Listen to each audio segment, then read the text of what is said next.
And this is question number 27, tangent and normal NCERT. The line y is equal to x plus 1 is a tangent to the curve y square equal to 4x at the point.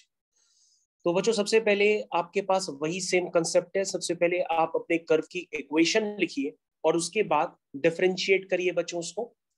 सबसे पहले बच्चों जब आप इसको differentiate करेंगे तो ये differentiate करने पे हो जाएगा वाई स्क्वायर का 2y into d y by d x.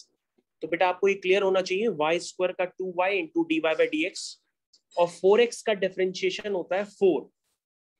तो बच्चों यहां से dy बाई dx बेसिकली निकल करके आ जाएगा 4/2y। यहां से dy बाई dx फाइनल आपका निकल करके आ गया 2/y। तो बच्चों आप देख सकते हैं कि डिफरेंशिएशन तो हर जगह करना ही पड़ता है। तो मैंने डिफरेंशिएशन यहाँ आपको पूरा प्रॉपरली करके दिखा दिया। अब बच्चों अगर आप यहाँ पर कुछ और बातों को समझना चाहें तो वो भी बहुत ही इंपॉर्टेंट होती है।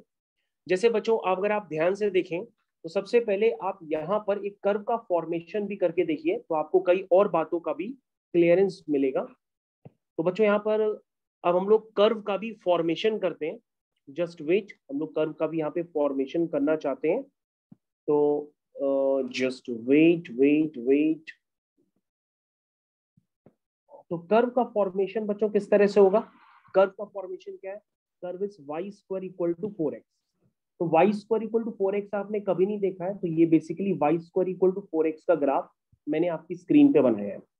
अब बच्चों इसमें कहा गया है the line y is equal to x plus 1 is a tangent to a curve. अब इस कर्व पे एक लाइन टैंजेंट है।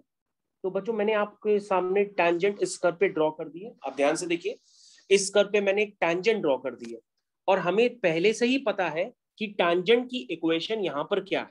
ठीक है बच्चों, तो टैंजेंट की इक्वेशन है बच्चों यहाँ पर y is equal to x plus 1। ठीक है, और अगर आप ध्यान से देखेंगे तो अगर हम इसको y equal to mx plus c से कंपेयर करते हैं तो हमें टैंजेंट का स्लोप पता पड़ जाता है जो कि क्या है 1। तो बच्चों अब हमको क्या करना है? बेसिकली हमको तो पॉइंट निकालने हैं। तो बच्चों हम लोग क्या करते हैं, पॉइंट को लेट कर लेते हैं। ये पॉइंट है हमारा x1 y1। ठीक है ना, क्योंकि हमें यही पॉइंट निकालने हैं कि किस पॉइंट पे टैंजेंट है। तो हमने पॉइंट लेट कर लिया, वो क्या है x1 y1। तो आई थिंक आपको यहां तक क्लियर हो जाना चाहिए। उसके बाद बच्चों आप क्या करिए, आप अपना टैंजेंट का स्लोप निकालिए। कौन से पॉइंट पे? x1 y1 पे स्लोप निकालिए। तो टैंजेंट का स्लोप आएगा 2/y1।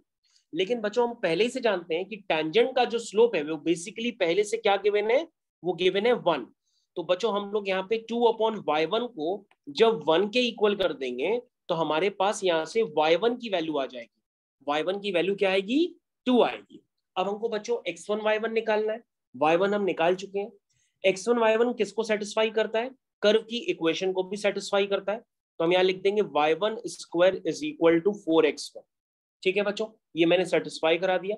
y1 की वैल्यू हम 2 पुट करते हैं तो 2 का स्क्वायर हो जाएगा 4। 4 इज इक्वल टू 4x1।